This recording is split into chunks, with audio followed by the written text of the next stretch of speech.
جب 4 سیب کے ٹکڑے ہوں اور کھانے والے 5 ہوں تو ماں ہی کہہ سکتی ہے مجھے سیب بالکل بھی پسند نہیں۔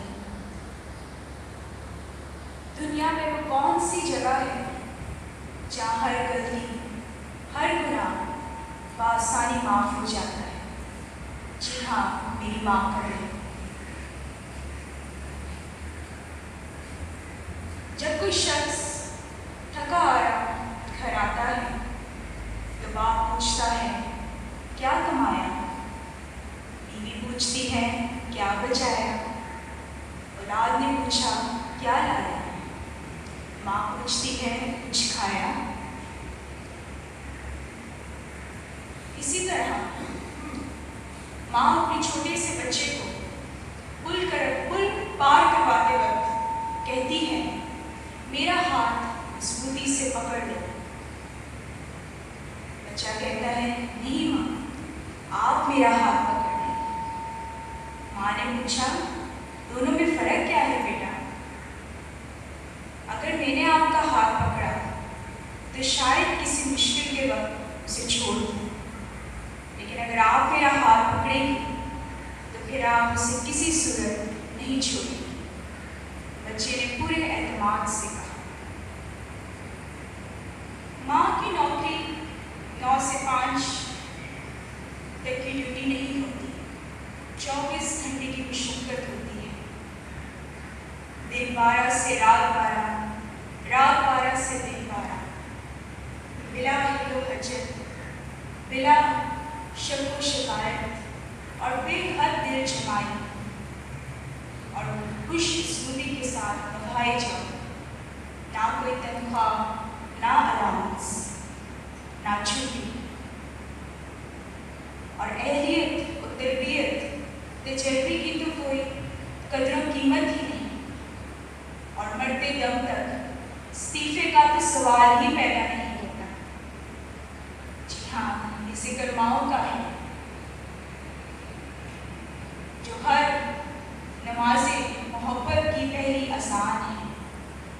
یوں کہوں گی سکھ دیتی ہوئی ماں کو گنتی نہیں آتی، سکھ دیتی ہوئی ماں کو گنتی نہیں آتی، پیپل کی گھنی چھاؤں کو گنتی نہیں آتی۔ سب سے پہلے عزت مآب جناب پادری صاحبان، چرچ کمیٹی اور بالخصوص جو اپنی خواتین کی شکر گزار کیونکہ انہوں نے مجھے عزت دی کہ میں آج اس خاص موقع پر خدا کا پاک کلام پیش کر سکوں۔ میرے لیے کوئی معمولی بات نہیں ہے، کیونکہ میرے تجربے میں آیا ہے کہ تقریری مقابلے میں بولنا اور خدا کا پاک کلام پیش کرنا بہت مختلف بات ہے۔ خاص طور پر آج کے دن کے حوالے سے دوران تیاری میں نے بہت کچھ نیا سیکھا جو یقیناً میری روایت سے برکت ہوا۔ لیکن آج میں خدا سے دعا گو ہوں کہ ہم سب یہاں سے بالخصوص نوجوان کلام کے وسیلے برکتیں سمیٹ کر اپنے گھروں میں لوٹیں۔ آج کے میرے مضمون کا عنوان ہے خدا ماں خدا کی ظاہری حضوری ہے۔ ماں خدا کی ظاہری حضوری ہے۔ میرے عزیزو، خدا نے آدم اور حوا کی تخلیق اپنی شبیہ پر کی۔ شبیہ کو ہم محض ظاہری قد و قال ہی نہیں کہتے، بلکہ شبیہ سے مراد خدا کی وہ تمام اعلیٰ صفات ہیں جس میں پاکیزگی، راست بازی، جلالی ہونا اور ہمیشہ زندگی رکھنا۔ لیکن گناہ کے آنے سے خدا کی شبیہ بگڑ گئی، پاکیزگی ناپاکی میں بدل گئی، راست بازی سے ناراض، جلالی سے خاکی بن گیا اور ہمیشہ کی زندگی سے دستبردار ہو کر موت کا غلام بن گیا۔ وہ انسان کو گناہ سمیٹ کر عدن سے خارج ہونا پڑا جس کا خدا باپ کو نہایت افسوس تھا، لیکن کلام کلام خدا ہمیں آگاہی دیتا ہے پیدائش کتاب کے 6 باب کی 6 آیت میں یوں ہے، تب خداوند نے زمین پر انسان کو پیدا کرنے سے معلول ہوا اور دل میں غم کیا۔ لیکن انہی لفظوں کو اگر ہم انگریزی بائبل میں پڑھتے ہیں تو کچھ یوں ہے، God wept with tears and his heart was filled with pain۔ اور خدا کا دل درد شقیقہ سے بھر گیا۔ یہ درد تبھی ہوتا ہے میرے عزیزوں، یہ درد تبھی ہوتا ہے جب محبت بھرے دل کو ٹھیس پہنچتی ہے۔ لیکن میرا خدا اپنے محبوب یعنی آدم سے بہت محبت رکھتا تھا، اس سے خود سے جدا کرنا نہیں چاہتا تھا، اس سے اپنے سینے سے لگا کر رکھنا چاہتا تھا، لیکن گناہ آڑے آ گیا اور خدا کا آئین اس بات کی اجازت نہیں دیتا کہ گناہ خدا کی نزدیک رہے۔ لہٰذا خدا کو اپنے محبوب سے جدا ہونا پڑا، لیکن پھر بھی خدا نے اس کی حفاظت، اس کی نگہداشت، اس کی تربیت کی خاطر اپنی لازوال صفت کو یعنی ممتا کو ماں کے دل میں اڑی تھی، تاکہ اس کا آدم، اس کا محبوب دنیا میں تنہا نہ ہو، بلکہ ممتا کی محبت، ممتا کی شفقت اور ممتا کا پیار اس کے ساتھ ساتھ رہے اور وہ دنیا میں کبھی تنہا نہ ہو۔ اپنی نظم پیش کروں گی اور اپنے مضمون کو واضح طور پر بیان کرنے کے لیے انور مسعود صاحب کی نظم، جو اس کا عنوان امڑی ہے، یہ پنجابی کی نظم ہے، اگر کوئی غلطی ہو جائے تو معاف کریں۔ اس نظم کا منظر ایک جماعت کا ہے اور 2 لڑکے ہیں، اس کا نام اکرم اور بشیرہ ہے۔ آج بشیرہ جماعت میں لیٹ آیا ہے اور ماسٹر صاحب جسے منشی کہا گیا ہے اسے دیر سے آنے کی وجہ پوچھتے ہیں۔ کچھ یوں ہے، اج بڑی دیر نال آیا ہو بشیرہ، او یہ تیرا پنڈ ہے تے نالی یہ سکول ہے، تے جائیں گا تو میرے کولو ہڈیاں بنا کے تے آیا ہے تو اج 2 ٹلیاں گسا کے۔ منشی جی میری ایک گل پہلا سن لو، منشی جی میری ایک گل پہلا سن لو، اپنے بنے نیر جہاں نیر اج پایا جے، مائی ہوئے ماردا ہے تے بڑا ڈاڈا ماردا ہے، آج اس پیڑ کے حد پہ مکائی گئی، انہوں مار مار کے مداری بن سٹی سو، بندے کٹے ہوئے نے تے اتھوں پچ وگیا ہے، چک کے کتاباں تے سکول والے نسیا ہے۔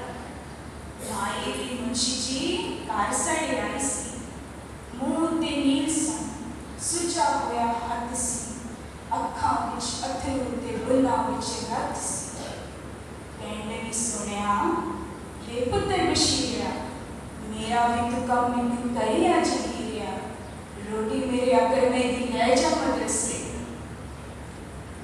مائی دی منشی جی گھر ساڈے آئی سی، منہ تے نیل سن، سجا ہویا ہاتھ سی، اکھاں وچ اتھرو تے بلاں وچ رت سی، کہن لگی سنیا وے پتر بشیرہ، میرا بھی تو کم میں کری آج گیریا، روٹی میرے اکر میں دی لے جا مدرسے، اج پھر ٹر گیا میرے نال رس کے، تے گیو وچ گنے کے پراٹھے اس پکائے نے، ریج نال رنیا سو آنڈیا دا حلوہ، تے پونے وچ بن کے میرے ہاتھ دتی سو، ایہو گل آکھدی سی مڑ مڑ منشی جی، چھیتی نال جائیں بھی با، دیریاں نہ لائیں بھی با، اودیاں تہلوس دیاں ہون گیاں آندیاں، بکا پانا آج سکولے ٹرے گیا ہے، روٹی انہیں دتی جی، تے میں بچہ لگا آیا جی، اکرم نے نیر جا نیر اج میرے عزیزوں، دراصل یہ نظم عدن کی عکاسی کرتی ہے، جہاں آدم اور حوا خدا کے ساتھ ایک خاندان کے طور پر رہتے تھے، تابعداری اور نبرداری ان کا خاصہ تھا۔ وہ خدا کے دل کے نہایت قریب اور مقبول نظر تھے، لیکن بوجہ گناہ انہوں نے خدا کی تحقیر کی، اس کی تقدیس کو پیرو تلے روکا، اس کے حکم کی نفی کی، اس کے قانون کو پامال کیا اور ہر ممکن خدا کی تصحیح۔ لیکن یہ ممتا ہی تھی جس نے عدن سے نکلتے وقت چمڑے کے کپڑے سے، تاکہ اس کے بچے جو کہ روحانی جسم کی گرمی سے آزاد ہو کر گناہ آلودہ جسم اور حالات کے سنگین موسم کا شکار ہونے والے تھے، بچا سکے۔ یہ ممتا ہی تھی جس نے عدن سے نکلتے ہی طرح طرح کے اناج کا بندوبست اور گاہے بگاہے اپنے 1,24,000 انبیاء دنیا میں محض اس لیے بھیجوائے تاکہ خدا کا محبوب حضرت انسان کو خدا کی طرف دوبارہ راغب کیا جا سکے۔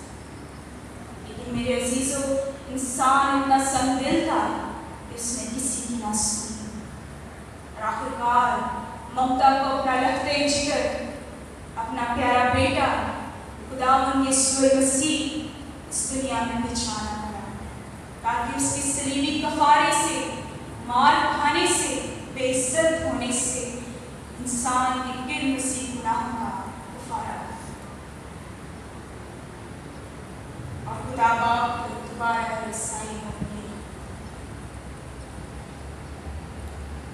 آج ہمیں خدا کی اس ظاہری حضوری کو پہچاننے کی ضرورت ہے، یعنی ماں کو ہمیں پہچاننے کی ضرورت ہے، جو ہماری غمخوار، ہماری مددگار، ہماری پرورش کرنے والی، ہمیں خوش جگہ پر سلانے اور خود گیلی جگہ پر سونے والی، ہماری خوراک کی فکر کرنے اور خود بھوکی رہنے والی، ہمیں زندگی دینے اور خود موت کو گلے لگانے والی ماں، جو اپنی بہتری نہیں چاہتی، ماں جو سب کچھ سہ لیتی ہے، ماں سب باتوں کی امید رکھتی ہے، ماں سب کچھ کا یقین کرتی ہے، ماں خدا کی تخلیق میں خدا کے ساتھ، خدا کی نمائندہ، خدا کی سفیر، خدا کا اوتار ہے،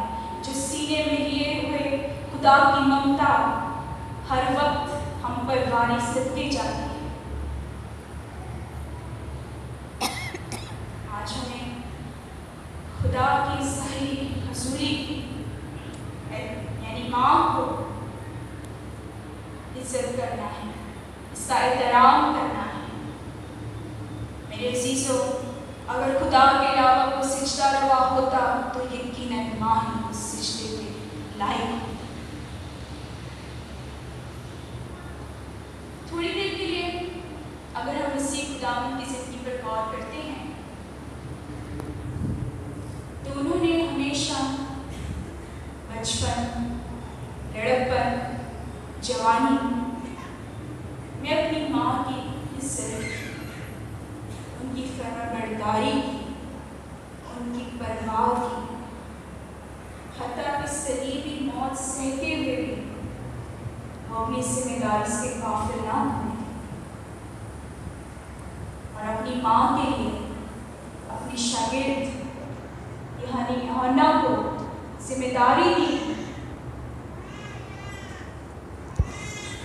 کہ وہ ان کی ماں کی خدمت کرے، تاکہ ان کی ماں کو دنیاوی یا جسمانی طور پر کسی پریشانی کا شکار نہ ہو۔